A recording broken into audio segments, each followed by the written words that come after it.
came from the mud. There's dirt on my hands. Strong like a tree. There's roots where I stand.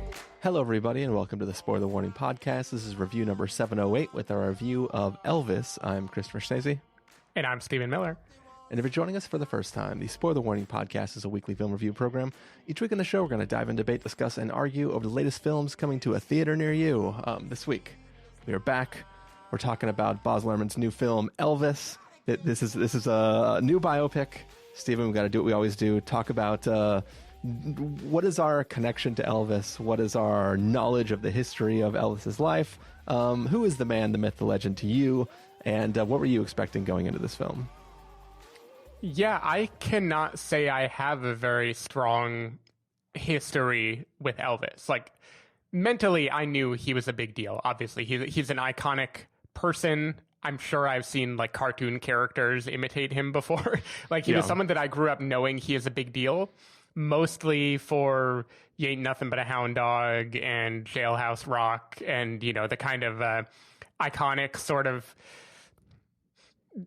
I don't know, like the hip swaying fun songs. And in my head, Elvis is very much like rockabilly. And of course, culturally, he's a guy who famously took music that black artists were already doing. He got extremely popular for it. And he's kind of seen as like the watered down version of a lot of those genres. Yeah. So I have never felt personal affinity for him. Like, I kind of feel like his music doesn't really exist today, except for kind of like asterisk that there was a time in the 50s when this was like really big and kind of problematic. So I don't know, like, I don't think I've seen any Elvis movies, for instance, even though I know he was in a bunch of them at the time. I don't know. I just don't really have a lot of a connection to him. So I was going into this movie not feeling anything except how are they going to make Elvis interesting? Because in my head, he is like a Milli Vanilli. Like, he's a figurehead who doesn't have talent on his own. That's kind of how I grew up thinking of him. All right. Like I have zero connection to Elvis. Most of what I know of Elvis is, like a few songs that I've just absorbed through the ether. There's that. I know of Elvis impersonators. I'll be super honest, and I probably shouldn't even state this. I didn't even get why so many Elvis impersonators are in Vegas. like that's how disconnected from any knowledge of Elvis I actually was, just because I never cared. Throughout the ether, I also seem to recall that he supposedly died on the toilet. I don't know if that's true or one of those urban legend things. I feel like there's also something about like peanut butter banana sandwiches, maybe. But I feel like a donut is involved too. All of that is circulating for me. Like basically both the toilet and the sandwich thing aren't covered in this movie, so who knows the truth. I feel like also Elvis, like, wasn't there like a Elvis isn't dead thing that people were always saying for like many, many years? Like, he's still alive somewhere, and I don't know. I had zero interest in seeing this Elvis film. And one funny story, at least funny to me, is I remember when the trailer for this first dropped, Dave threw something in like a DM to us both on Slack during work, and was like, "Yo, did you see the Elvis Tom Hanks movie trailer?" And I was like, whoa, brave choice to make Tom Hanks Elvis. Because I hadn't watched the trailer yet, and I was just trying to picture this. But I kind of went into this film, like, I was more interested in watching the new Baz Luhrmann film than I was interested in seeing an Elvis biopic, because, like I said, I have no connection to him. And, you know, we'll get into it later on in the episode, but like, I had no idea how many albums he has released over the years. Right. I was surprised when I had to Wikipedia it after the film, but, so I walked into this pretty fresh, not knowing what to expect, other than, you know, flashiness is what I expected from what I was about to watch. And, you know, I might've got that. We're going to find out in just a little bit. We will see. Yeah. So you want to get started, Stephen? Sure. Let's do it. All right, let's take a listen to the trailer for Baz Luhrmann's Elvis and then come back and give everybody a review. our country itself is sick, that it's lost its sense of direction, even its common decency. You don't so much as wiggle a finger. There's a lot of people saying a lot of things, but in the end, you gotta listen to yourself.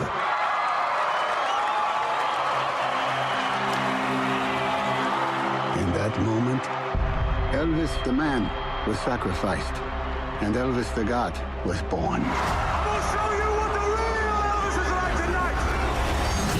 You're looking for trouble? You came to the right place. You're looking for trouble? Look right in my face. He had no idea what he had done. You ain't nothing but a dog player. I get it. I wish to promote you, Mr. Presley. Tomorrow, all of America will be talking about my war. Who the hell is there? Elvis Presley. You ain't nothing but a... You don't do the business will do you. I'm gonna do what I want to do. Sing the music that I want. dog player. I get it. Well, since my baby left me. Well, they're gonna put me in jail. The way you sing is God-given. So there can't be nothing wrong with it. Well, it's one for money. If you don't listen to me, Two for the show. all that your mama has sacrificed for you will be for nothing. Trust me. Ready now, go, cat, go. There's been a lot of talk about the new Elvis. Those people ain't gonna change me none.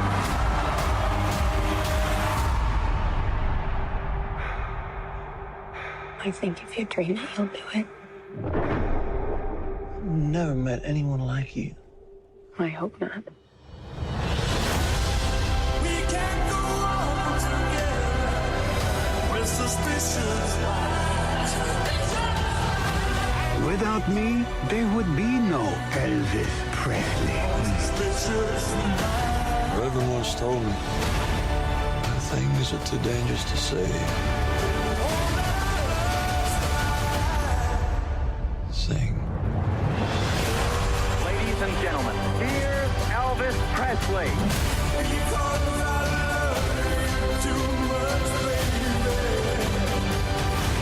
This ain't no nostalgia show.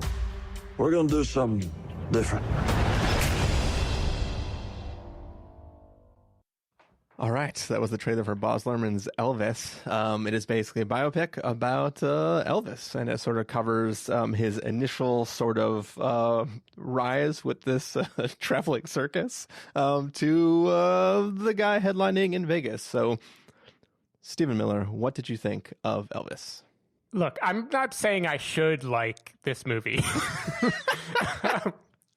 We're going to go into so many things that are wrong about Elvis, I'm sure. Tom Hanks is a friggin' disaster from beginning to end. Framing the movie around his colonel is completely bonkers. I'm going to say the script is accidentally problematic like at best, and pretty terrible at worst, and we'll get into how it deals with some stuff.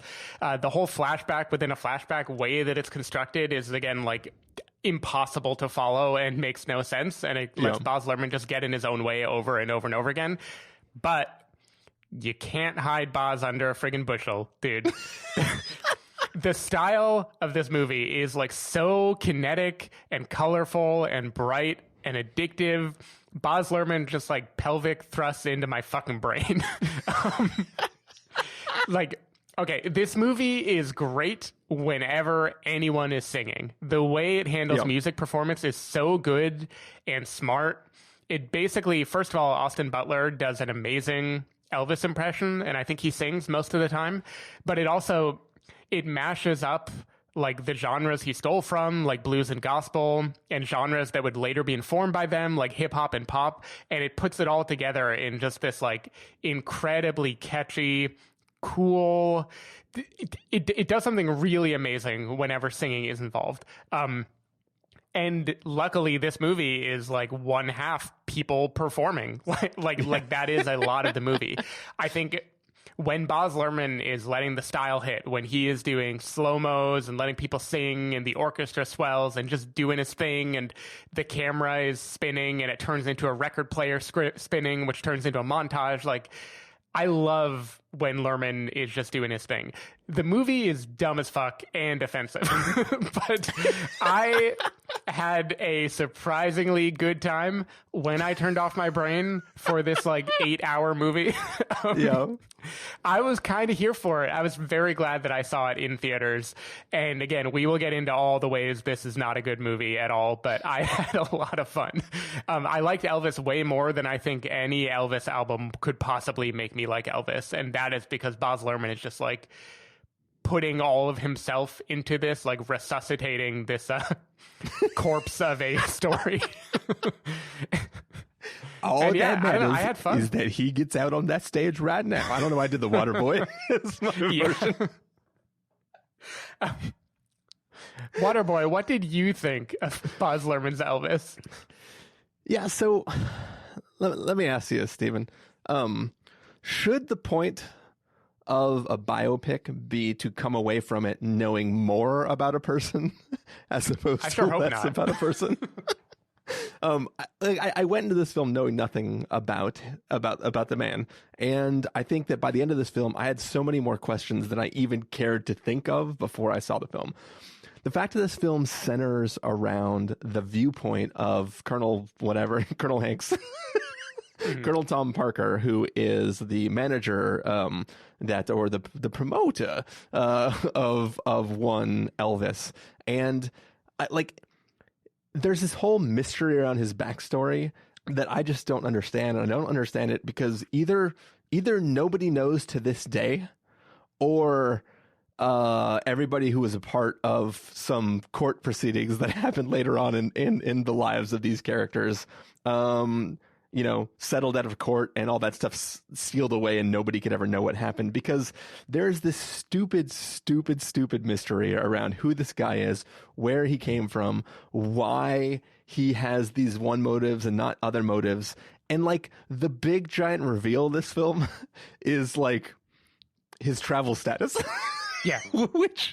which when that happens, I could not believe it. I was like, are you kidding me? That is the reveal you're building towards? That you're just going to tell me that? And I don't know, he did something sometime and we don't know. Like, it doesn't make any sense. I don't understand why that character is the person who, like, yes, it does make sense to have that narrator in certain moments, right? Like the first time he performs and all the ladies go wild and Tom Hanks decides that he needs to promote him because he's his golden goose or whatever.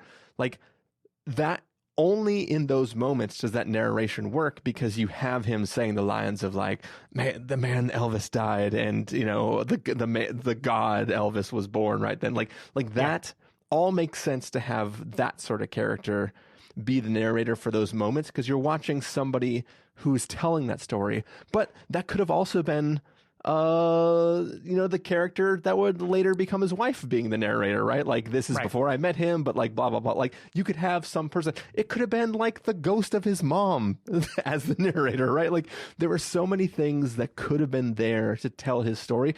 It could have been some weird Life of Pi thing where it's like a person interviewing, you know what I mean? Like there's so many ways you could have that same story being told that, might be cliche, might be dumb in their own right, but having this character whose background is a mystery, like I've already likened it to, it would be like, what if you watched the film Nightmare Alley, but instead of the film being about Bradley Cooper, it was about Willem Dafoe's character. Right. It's like, that's not interesting. Like, it's interesting to hang out with Willem Dafoe a little bit, but he doesn't have enough going on for you to want to know why he was present the whole time. Then there are like these other huge bombs that are dropped in the story where like characters just go along with it it would be kind of like if I was like, well, Steven, you know, you didn't like this other movie that I liked, so here's a bill for, you know, like $8 million. Right. like you would just go, nope. You know what I mean? Like there's no like calling lawyers. There's no like, we should fight this. It's just like, well, guess my life's this. And then I think the biggest crime is like Elvis made like 30 records or something like that, and that's only counting like the full albums that aren't like re-releases and specials and whatever it is. When I watch this film, what it communicates to me is this dude had one single that made him popular in the circus circuit. Mm-hmm. Then he signed RCA and made a record. Then he went to war and did a bunch of movies. Those were all flops. And then he started playing in Vegas. That does not communicate the life of what he did and what his career was. Like, this film is so weird. Totally just blankets over everything in the story. And I'm waiting for the but. No, I mean, I will admit, it's pretty entertaining. But I don't even know if I would call it a but, though. Like this is just like, I can't understand what this film is doing other than it entertaining the hell out of me anytime somebody is singing, as you said. Like the way it intercuts like the music and all these moments. Like the one thing it does tell me about this man is that he loved performing, and that's the only time he really felt alive. And I think that visually and auditorily and whatever, this film is good at that. Everything else, I don't understand any character's motivation. I mean, except for Colonel Hanks. I understand his motivation. Private Ryan. Mostly just because he writes it on a napkin. Makes it really easy to understand what his motivation is. But it's just I don't know what this film is doing. I kind of had fun with it. But like it didn't make me, like, put it this way.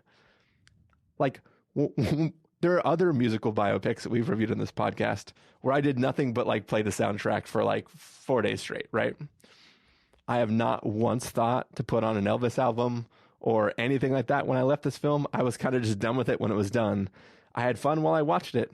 Visually interesting. I spent more time on Wikipedia and Googling different things about his life after this film than I have spent listening to music. And I think that, I don't know, is that a crime? I hope you didn't do the math on Priscilla's age when they met in Germany. Well, that I had that spoiled for me by Jamie before I saw it, because she saw this a few days before I did. But I did laugh when they don't talk about it, but then there's a random scene later in the film where he's like, "When I'm 40 and you're 30." It was just like, it was like, why are you specifically saying it that way? That makes no sense. And it's like, well, it's that like Seinfeld or Friends or whatever, you know, in every sitcom when they make a pact for what they're going to do when they're a certain age. So here's the thing. I disagree with almost nothing of what you just said. In any standard, what's interesting is the criticism I heard of this movie is that it is walk the line or walk hard. It is a like paint by numbers, does every biopic cliche. I don't think it does. I kind of think if it had done that, it would have been received pretty well by most people, because Austin Butler is like really good at doing Elvis. This movie is all over the place. It is a total mess. Trying to use it to understand Elvis the person or any people in his life or Elvis the career and output is like a fool's errand. You aren't going to get any of it. But I had so much more fun with this movie than I did with Bohemian Rhapsody, than I did with I'm not even remembering. There was another one that came out around the same time. Rocket Man, yeah. I had so much more fun with this movie, even though it didn't make me want to listen to Elvis at all, because the movie is not about Elvis. The movie is just like about fame and celebrity in America, and it could have been a fiction. Like, it might as well have been a total fiction about a person who gets famous. And I just found the style so fun and inventive. I like willingly turned off my brain, even though I think when you're trying to pull a comparison for Colonel Tom Parker and having the story narrated by him, I think Vice is the one that comes to mind in a very ungenerous way, which is a framing device from someone that you don't know why they're talking and you kind of hate them. And the more you learn why they're talking, the more you have no idea why the movie made them the narrator. Yeah. And also terrible prosthetics. So all of that together. Okay, let's talk about Snowman. Let's talk about some of the problems with the movie. Like, Tom Hanks is so bad in this movie. Yeah. It is unreal how bad he is. And I want to know if the accent was like something he insisted on doing or something that like Baz told him he had to do. Because here's the thing. If I am pretending I was born in West Virginia and hiding a deep, dark secret about my past, I might not talk that way. I might work like just a little extra to feign a Southern Kentucky-ish accent or something, like try to get by, have like a little around the edges, like. And you could go over the top, right? You could do like Foghorn Leghorn sort of like a really, really strong accent. Exactly. That accent, bonkers. It makes no sense why he would do that, because it undercuts any moment he attempts to be a real human at all is undercut by that voice. But even if the voice had been normal, the character is so terribly characterized. Like, he is, from the moment the film opens, he's like, yes, I'm evil, but I'm also good, and you don't understand the whole story. Like he is such a weird character to see anything serious from, because he is like a mess of a human being. Yeah. Like, his motivation is scattered.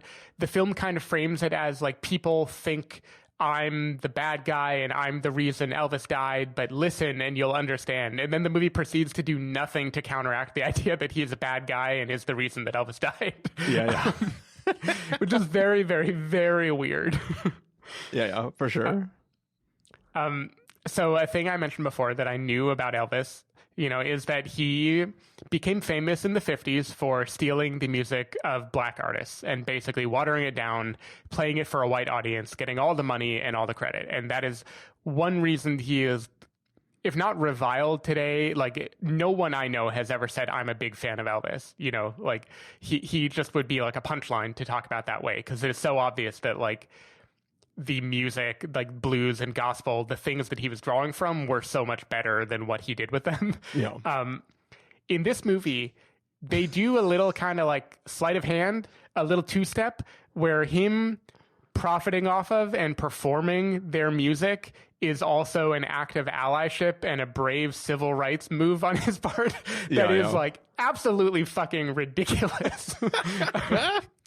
It is unreal, and it kind of works. And it should not, because it is like deeply offensive. But like there's a scene where he is playing in an outdoor concert. He is performing music that we have seen the night before on Beale Street, B.B. King and Big Mama Thornton and Little Richard. Like, we've seen like the real artists, the actual people who should have been getting fame and money. Yeah.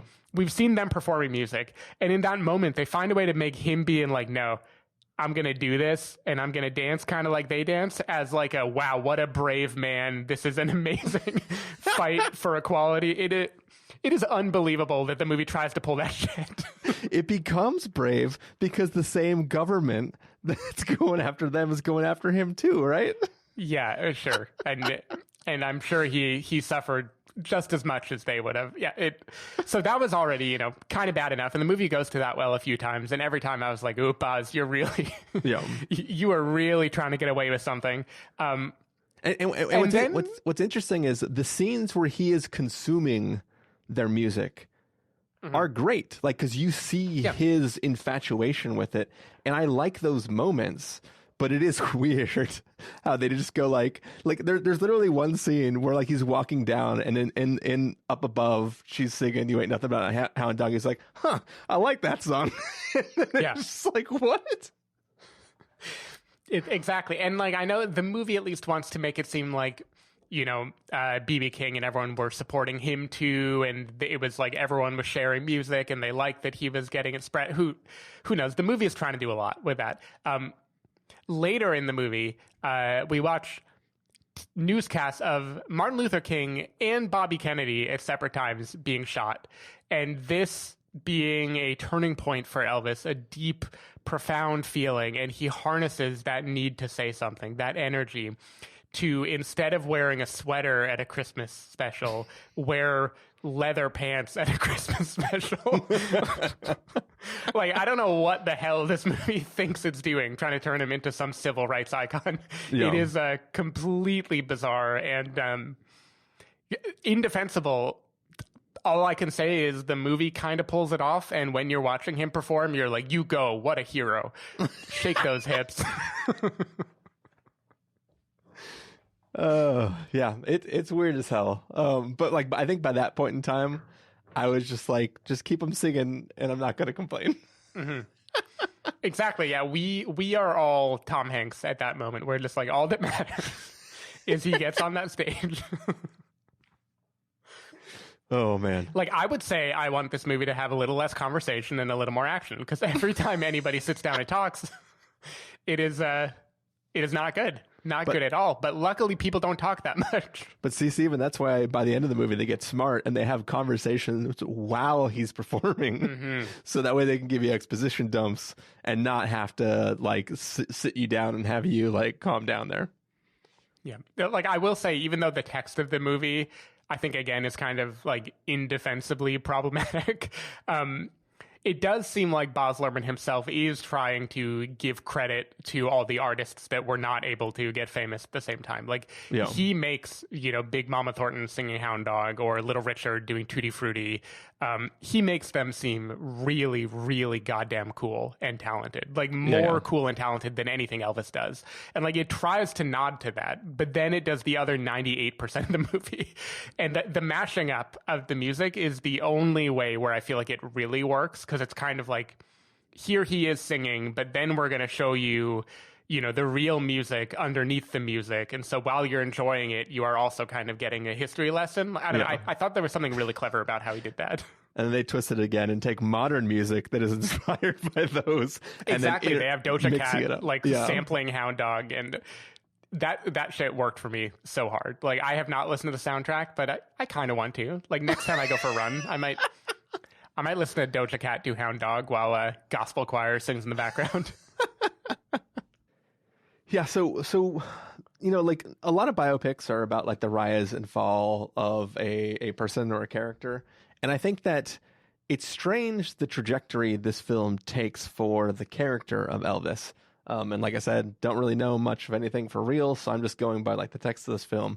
It feels like the part we see him at in this film that is sort of you would think would be the equivalent of the downfall of his career is actually, like, the rocketing up of, like when the 5 years that he spends performing at the International Hotel is technically exactly what he wants, right? Like, he has never felt more alive than when he's singing on stage in those moments. And the film is trying to portray that, like, his inability to travel and do Tokyo and London and stuff like that is, like, this huge travesty that is, like, keeping him locked in this hotel. But, like, it seems like this is what he wants. Like, and he, the Elvis that we see, yes, he wants a Cadillac in every color of every shirt that he owns, and he wants a house for his mama and all this kind of stuff. But he doesn't really strike me as a super extravagant man. Like, he does the fancy clothes and stuff like that. Mm-hmm. But, like, there's never a moment where there's conversations about how fast he's spending money with regards to how fast they're bringing in money. And it seems like all the financial conversations are completely wrapped up in Tom Hanks' character. And it was weird watching the film and trying to understand, like, you can show him take a pill and show him act depressed when he's not on stage, but, like, you're not communicating to me what the problem is. And it's not that I think that he should have been totally fine and loved his time at the hotel. It's just, like, you're spending so much of this film that's just, like, 3 hours long, telling me that the only thing he cares about is being on stage, and that's the only time he feels alive. and his character is in a place where he gets to be on stage in front of crowds that love him every night. Is he I don't know if he's doing 6 days a week, 7 days a week. I don't know. But like, I didn't understand the journey. Like, there was no scene of him pissing himself on stage while his wife accepts an award, right? Like, I'm not seeing like, it's just like suddenly all of a sudden he's addicted to drugs and hates his life, and then it's almost time for him to be dead, right? Like, there's something I was missing about the journey he goes on that was bypassing all the pumping up of who he is on stage and why he loves that. And I just didn't see that it wasn't a smooth arc. It was a sudden, oh yeah, it's almost 3 hours now. Let's end this. Yeah, I mean, I think if you take the movie at its word, which means taking Colonel Parker at his almost incomprehensible words, I think the story the movie is trying to tell is, look, Elvis had his rise and fall not because of anything I did or anything anyone could have done, but because I helped him get what he wanted, which was fame and unlimited access to that high of the stage. And he did that so much that is all that mattered. And then the rest of life didn't matter. And so he died. like I think the movie wants to make it a tragedy, and it would have happened no matter what, or his dreams would have been stifled and he never would have gotten famous.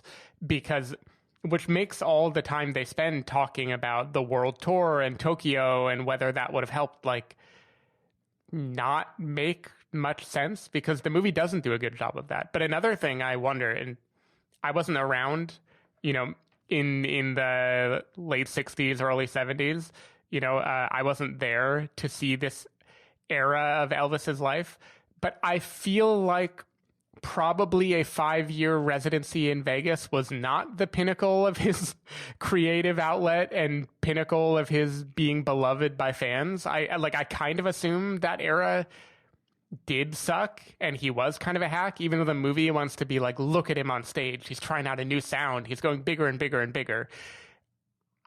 The movie wants me to believe that.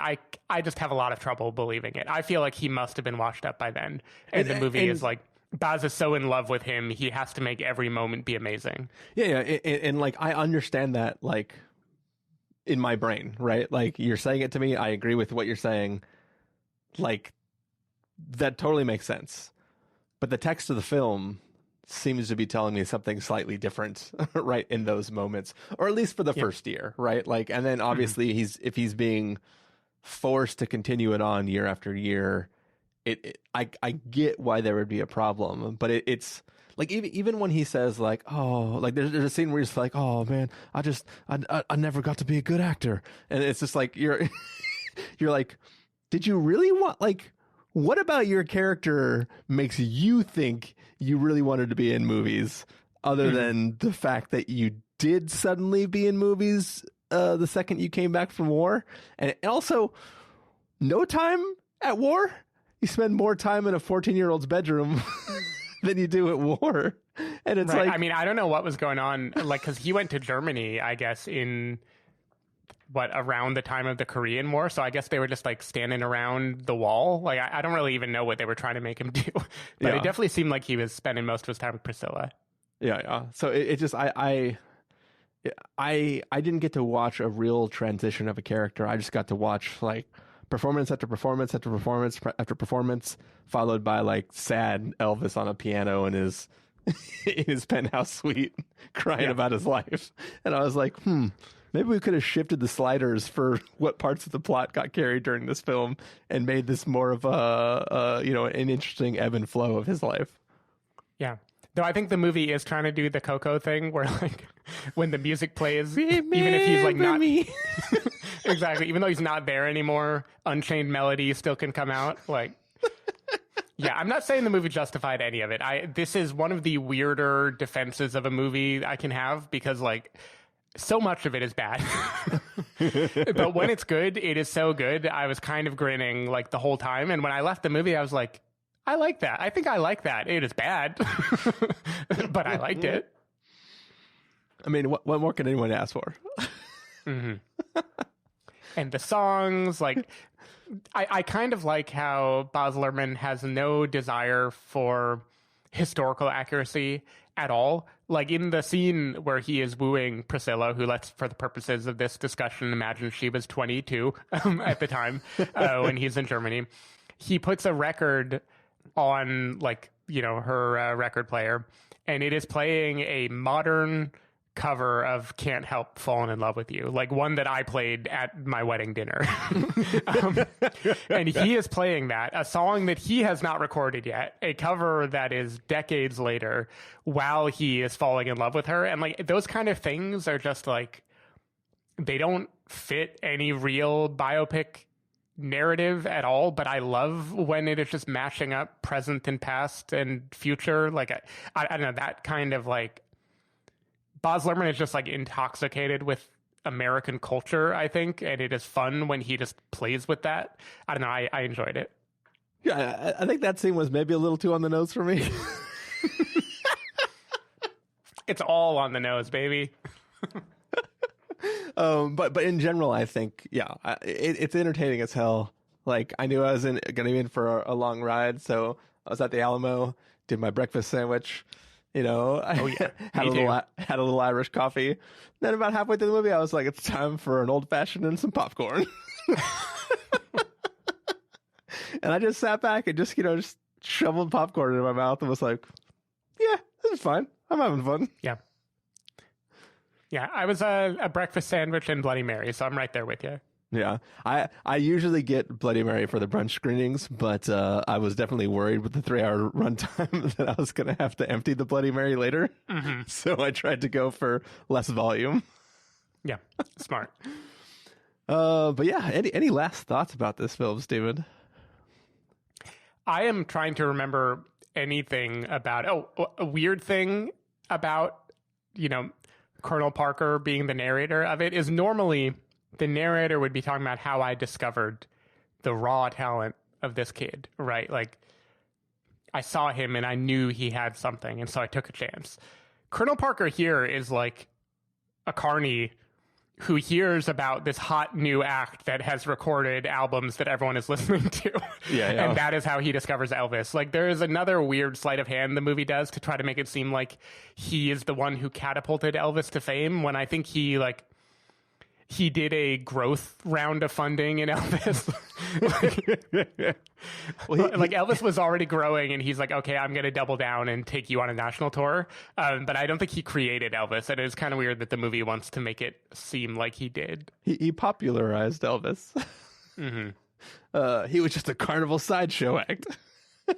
I think one of my favorite things about the movie, which is like just a small moment, is when the kid from Power of the Dog starts dressing like him and combing his hair back. I was like, that's pretty great. I love it. One thing I didn't like at all that happened multiple times in the movie is when Tom Hanks is watching and narrating women be sexually attracted to Elvis and saying, like, they are feeling things inside of them. Like, you don't have to say it. We get it. That's when he just turns into the Merovingian. Yeah, he just turns into Mickey Mouse from South Park. It was a little much. I mean, yeah.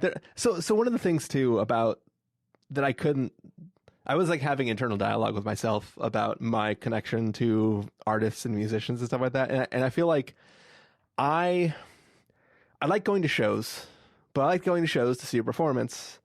And I don't think, I mean, part of the thing is I'm not usually seeing solo performers. I'm seeing a band, and a band is a group of people. But like all of my favorite bands, with the exception of maybe like 4, I'm going to say like 3 or 2, maybe even, I probably couldn't pick out anybody from the band in a lineup. Right? It's just, I don't have that musician worship sort of thing in my, like, I have this complete disconnect from the person making the thing and the thing that I consume. Like there's no, I don't, like, don't get me wrong, if I knew it was them and I bumped into them in a thing, I'd be like, oh, I like your shit, you know, whatever. Like I I wouldn't have anything to talk with them about other than anything more than I would talk to somebody else standing in line before the movie. Anyways, right? Which is not at all. Yeah, exactly. I'm gonna stare at my shoes and, and listen to a podcast.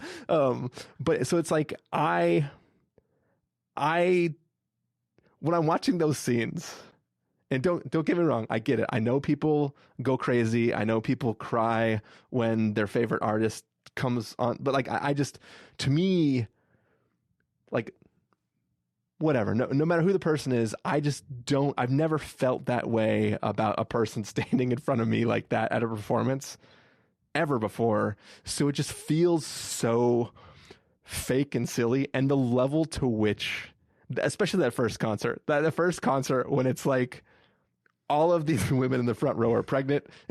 Yeah.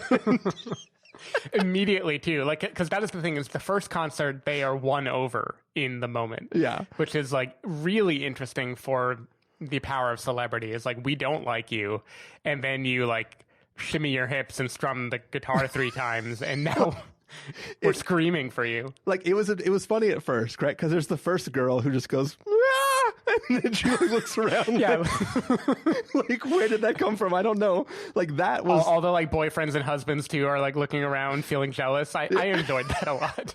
Like it was funny, but then the level to which like it was gratuitous. Mm-hmm. And it was like it's funny, but it's so excessive that it's like it takes me out of the film at how ridiculous this is supposed to be, and like I'm just watching it going like, I don't get it. Like, mm-hmm. I don't know. I felt it. I didn't scream, but I felt it. But yeah, it's just a very funny thing that was really hard for me to like connect with on. I mean, like like I'll walk away from a show and be like, well, that was fucking cool. You know, mm-hmm. like, but I've never been like, oh my God, I can't believe I'm here in this moment. But I don't know. But we do know, not just intellectually, but like there's so much footage of Beatlemania and all these things. So like it was definitely a thing. I don't understand it either. But I felt the tingle watching the movie. Yeah. I guess when I watch like the Beatlemania type stuff, the context I'm watching it in is that this group of people is a major sensation and they are here now in the States or wherever they're touring. And like the people are losing their shit that they are finally getting to see these people. Like, I don't know. There's something like for some reason I accept it when it's the Beatles, but also it's because I've never watched a movie where the Beatles fans did this. You know what I mean? Where it's like, so like compare his first performance to like Michael J. Fox do a Johnny Be Good in like right in that people aren't going, oh my God, they're going like, this is weird, oh I kind of dig this, okay now I'm dancing, this is fun, dancing, we're loving it, and then everybody goes like, whoa, this is weird again, right? But in this it's just like, oh my God, I have never moved like this in my life, what am I gonna do? Oh, I think the key ingredient that makes this different from Beatlemania, because you're right, Beatlemania is the power of celebrity. It is a One Direction concert. It is like, I'm screaming, I didn't even hear the music, I just can't believe I'm around these people, Elvis, I think, needs to be understood in a context of people being so insanely repressed. like they can't have fun, they can't feel lust, they can't do anything. That's right. This one person giving just a hint of like, sexual liberation or rhythm or anything, it just makes them all act like if you're let's just say a 9-year-old evangelical with a JCPenney catalog. Like tiny things that aren't anything, you're like, holy shit. All right, Stephen, now I get it. Mm-hmm. Yeah, I mean, because it's very silly, right? Because if we were to see, and Baz heightens it, I'm sure if we were to see documentary footage of an Elvis performance in the 50s, we would be like, this is like grandpa music, right? Like this is like nothing remotely shocking or edgy or sensual about it, right? This is just a guy shaking his hips. But I think at the time, if you are imagining a bunch of like repressed Southern girls / women who like have not been allowed to acknowledge anything remotely sensual before, then maybe this like absurd screamy reaction does happen the first time you see it. I don't know. I guess it's possible, Stephen. Now, would you be upset if, let's say you were married and your wife was a singer with a residency in Vegas and she kissed every man on the lips? Person. I would definitely be like, It's just not hygienic. Yeah, we're going to have to. But yeah, first of all, why are they liking it? Because the performer is going to be sweaty as hell. Right.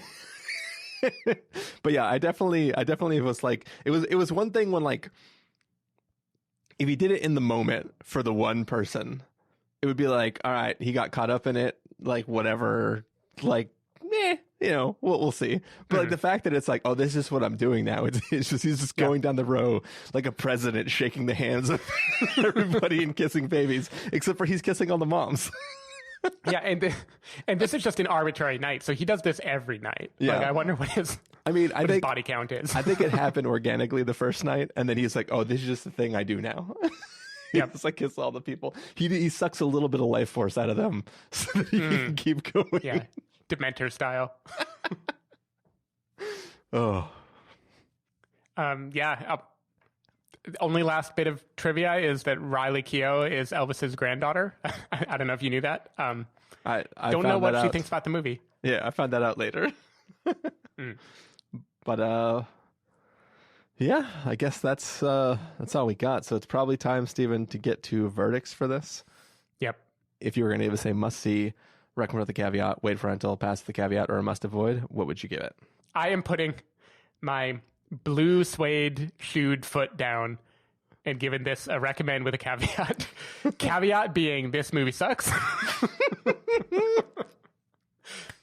Recommendation, it is so much fun stylistically, musically, the visuals. Austin Butler is so good in the role. The movie is just a whole vibe, and if you just get on the Baz Luhrmann wavelength, I think you will have a very good time. If you try to understand this as a narrative, you will be frustrated. If you try to see it as a view of history, you will likely be very confused and walk away with some views that are not accurate at all about the history of rock and roll. But if you take this as just a person riffing on the theme of American culture, happening to be inspired by a real guy, I think it's a fun movie. And for the fact that this is like almost 3 hours long, I was surprised at how fast it felt to me and how enjoyable it was all the way through. So I think Elvis is a really messy, fucked up good time. I'm going to knock it down to a wait for rental. If it were shorter, I could maybe recommend it. Like, I think there's enough entertaining enjoyableness to it that, like, you'll walk away from it like feeling like us, like that was fucking weird, but yeah, it was kind of fun. But just that runtime does not justify itself. Maybe once the movie's out for rental, somebody will do only the music cut, which just like forgoes any story at all and just has every single scene back to back. Then you can get that. I think that's where I'm at. I respect it. All right, Stephen. Well, that's going to bring us to the end of this review of Baz Luhrmann's Elvis. If people want to find you throughout the week, where can they do that? You can find me at twitter.com/sdavidmiller or sdavidmiller.com. People can find me at ChristopherInRealLife.com or Twitter.com/ChristopherIRL. You can find the podcast over at SpoilerWarning.com, where you can get a bunch of the back episodes of the show. If you want to subscribe to the show, you can do so on Overcast, Stitcher, Apple Podcasts, or wherever podcasts are found. If you want to know when the episodes go live, you can follow us at Twitter.com/SpoilerWarning, Facebook.com/TheSpoilerWarning, or Instagram.com/TheSpoilerWarning. If you want to get hold of us directly, you can send an email to fans@thespoilerwarning.com, or you can use the contact form on our site. Music for this episode will come from tracks selected from artlist.io, so hopefully you are enjoying that. Yeah, that's it for this week. We'll be back soon with another review. So I don't know. I don't have a I don't have an Elvis lyric just queued up. So this podcast has left the building.